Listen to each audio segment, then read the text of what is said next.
રાજ્યમાં ધોરણ 10 અને ધોરણ 12 બોર્ડ પરીક્ષાનું પ્રથમ પેપર શાંતિપૂર્ણ માહોલમાં સંપન્ન. ભારતીય સંસ્કૃતિ અને પરંપરા મુજબ વિદ્યાર્થીઓનું કરાયું સ્વાગત. પ્રથમ પેપર સરળ નીકળતા વિદ્યાર્થીઓએ અનુભવી હળવાશ.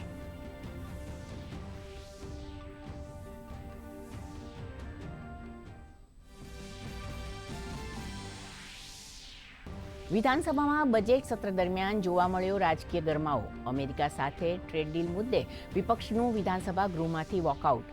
હલ્લાબોલ મુદ્દે પ્રવક્તાએ વ્યક્ત કરી નારાજગી. કહ્યું, દેશ હિતના મુદ્દે પોકળ વિરોધ એ તદ્દન અયોગ્ય.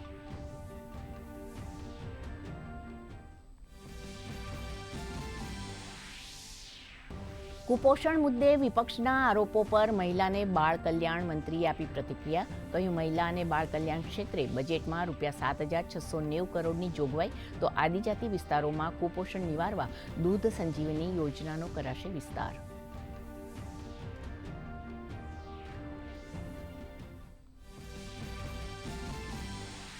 ગુજરાત એટીએસને મળી મોટી સફળતા. પાકિસ્તાન સરહદેથી હેન્ડ ગ્રેનેડ સહિતના હથિયારોનું સ્મગલિંગ કરતો વોન્ટેડ આરોપી અમદાવાદથી પકડાયો. તપાસ દરમિયાન આરોપી નાર્કોટિક્સ તથા ગ્રેનેડ પિસ્ટલ સ્મગલિંગના નેટવર્કનો ભાગ હોવાનો ખુલાસો.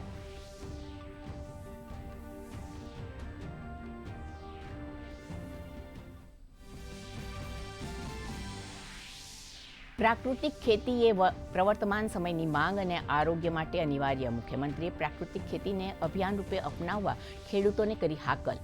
પ્રાકૃતિક ખેતીનો વ્યાપ વધારવાના હેતુથી 35,800થી વધુ ખેડૂતોને ખરીફ ઋતુ માટે ચૂકવી 2,000 સુધીની સહાય.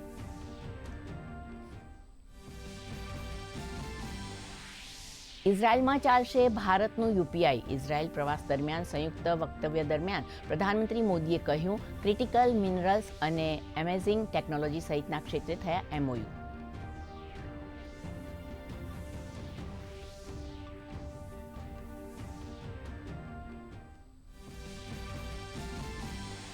ગુજરાત બનશે ગ્લોબલ સેમી કન્ડક્ટર હબ.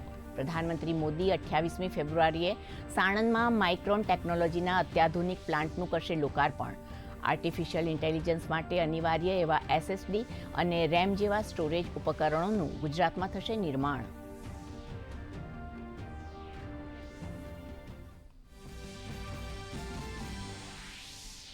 ગરીબોના હક અને રાષ્ટ્રીય સુરક્ષા માટે ઘૂસણખોરી રોકવી અનિવાર્ય. બિહારના અરરિયા ખાતેથી ગૃહમંત્રીનો હુંકાર. કહ્યું, સરહદ સાથે જોડાયેલ 10 કિલોમીટર વિસ્તારમાં તમામ ગેરકાયદે દબાણો હટાવવા ચલાવાશે અભિયાન.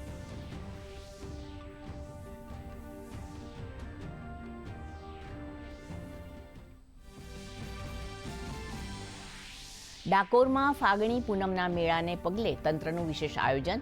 28મી ફેબ્રુઆરી અને 1 માર્ચ દરમિયાન વિશેષ સાંસ્કૃતિક કાર્યક્રમોની કરાશે પ્રસ્તુતિ.